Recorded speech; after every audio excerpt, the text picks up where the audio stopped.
UFOs in the California desert. Now, this story starts. I'm out in California,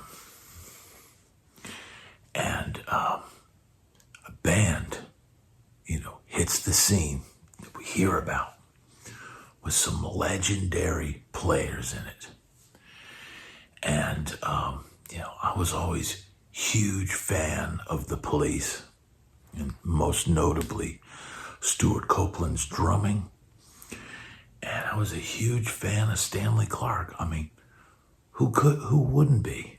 I mean, the guy is a legend, known as one of the best bass players in the world. And so when we hear that Stewart Copeland and Stanley Clarke have started a new band, well then, that's all I need to hear. So my good friend John Billings, bass player extraordinaire, if you don't know him, you need to. We somehow, and I don't remember exactly how this happened, but we got tickets to see a band called Animal Logic. Now, Animal Logic was Stewart Copeland, Stanley Clarke, and this singer-songwriter named Deborah Holland.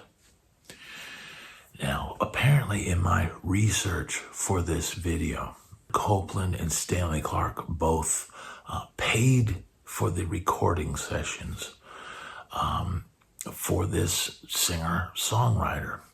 And I guess they had their sights set on doing a project together. And, if you know about studio costs around that time, now this is around 1988, 1989, studio costs were very expensive back then. And, in order to do an album, you would have to block out probably, amount of time. And so they funded the recording. All I'm thinking in my mind when I think Stewart Copeland and Stanley Clarke is there's going to be some excellent rhythm section action going on.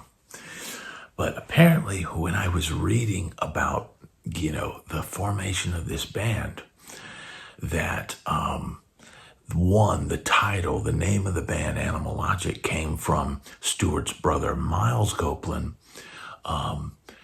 who misinterpreted a punk band's lyrics and thought it said Animal Logic, Animal Logic. And so they took that from Miles mispronouncing a lyric. And Miles had the idea that they needed to have a name guitar player to be a part of this project. So a session was booked with Joe Walsh. Joe Walsh is an incredible player, but very far removed from, say, Andy Summers. But a huge name and a guy that wrote some hit songs, was in the Eagles. But if you know anything about Joe Walsh, and you know anything about the year 1989 and the behavior of rock stars at this time, Joe Walsh didn't show up for the session, and that's probably because Joe Walsh was too busy being Joe Walsh.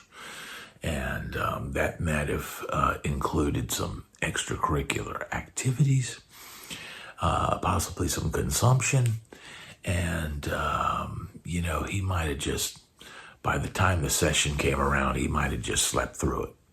So, I don't know. I can't imagine being, a huge name like that and just not showing up for sessions. But, it's California. Stuff happens, right? So I guess they got Michael Thompson, who is a, pretty well-known, session guy. He played on the album. Now, I'm not sure who started that tour I guess Rusty Anderson at some point was the touring guitar player for that band. But, I don't think I even heard the music before. Someone said, my friend John probably said, hey man, I've got an extra ticket. You want to go see Animalogic? It's Stewart Copeland and Stanley Clarke's new band, and that's all I needed to hear. I said, I'm in. Yeah, I want to go to that. So now I can't quite figure out whether I think we might have gone to San Jose, because I remember it was a long drive, and a long stretch where, seemingly we were in the middle of nowhere, like a desert type. So I'm thinking we saw the gig, and this was all these early gigs and this tour. And I know they played the Palace in Hollywood, but I would have remembered that as a venue, because I used to go there a lot. That was not it, because like I said, we had a long drive. So I'm thinking it was the San Jose show in November of 1989. And like I said, I had no idea, never heard this group's music, just imagined, oh, this is going to be epic, And so we went, to the gig, and it was me and John Billings and his girlfriend at the time, Danette, right? And I believe we rode in John's, he had like a little 260 Datsun Z, and those two rode in the front, and then I rode in the back, kind of looking out between the seats and sitting on the little hump, kind of in the middle. Those cars did not have back seats, and so I just kind of rode in the back. And so we go up and we see the concert, and I remember it being a theater. And I guess in San Jose, I think the venue was called the Oasis. I think that's where we went. And we just went up there to see the show, and we were going to drive back. So it's going to be a late night. And, so we go up, we see the concert. It was in this big, theater type thing. But I remember kind of, I don't think we were on seats. I think we were standing and watching this. And I didn't really know what to expect from the front person, but it wasn't really what I expected to hear. And I felt like the singer-songwriter thing was kind of I didn't really get it.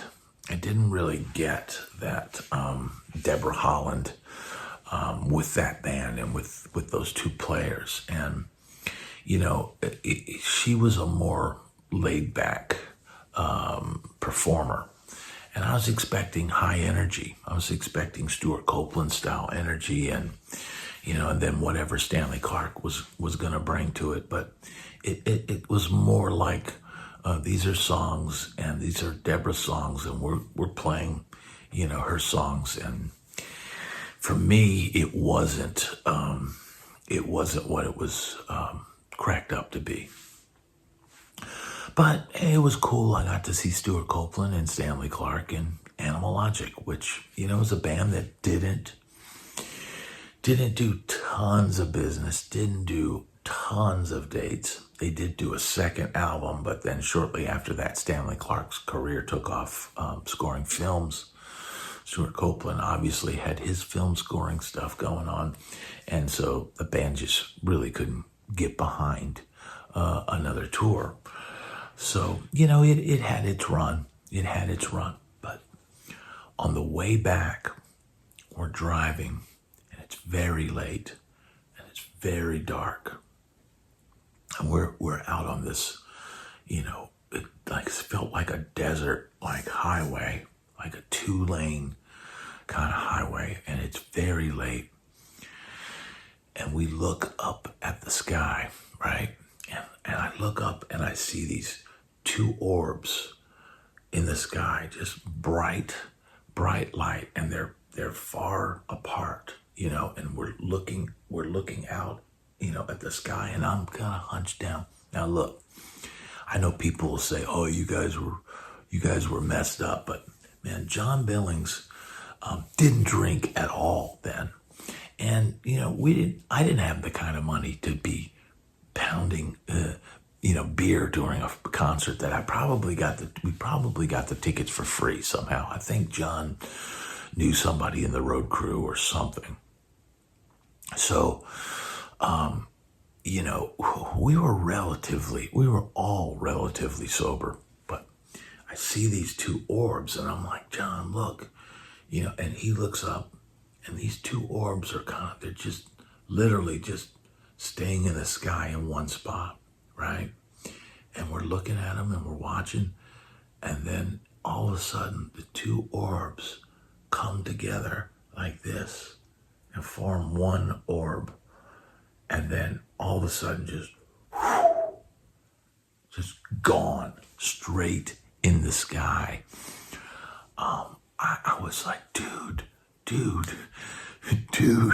anybody that knows me from that time period, dude. And I will always remember that with extreme clarity and extreme detail, because I'm that guy that no matter what's going on or whether I've had a few beers or whatever, I'm focused on what is going on.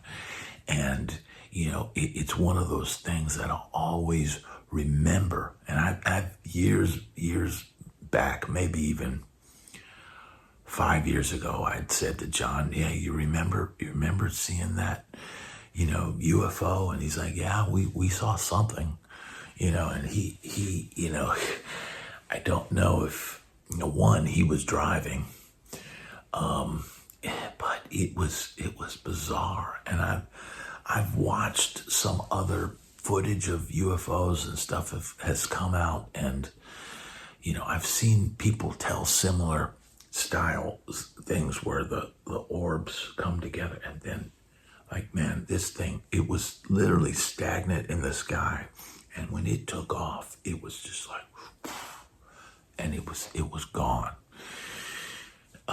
It was definitely nothing that I had ever seen before or since my own eyes. I've never seen anything, UFO really related since then. But it was just an incredible moment. And, like I said, it was ingrained in my memory. And I know John probably remembers we saw something. But for me, it was just like a mind-blowing thing. Because, while the concert was kind of the after show viewing was incredible. And I'll never forget that late night drive through the desert in California where I saw a UFO.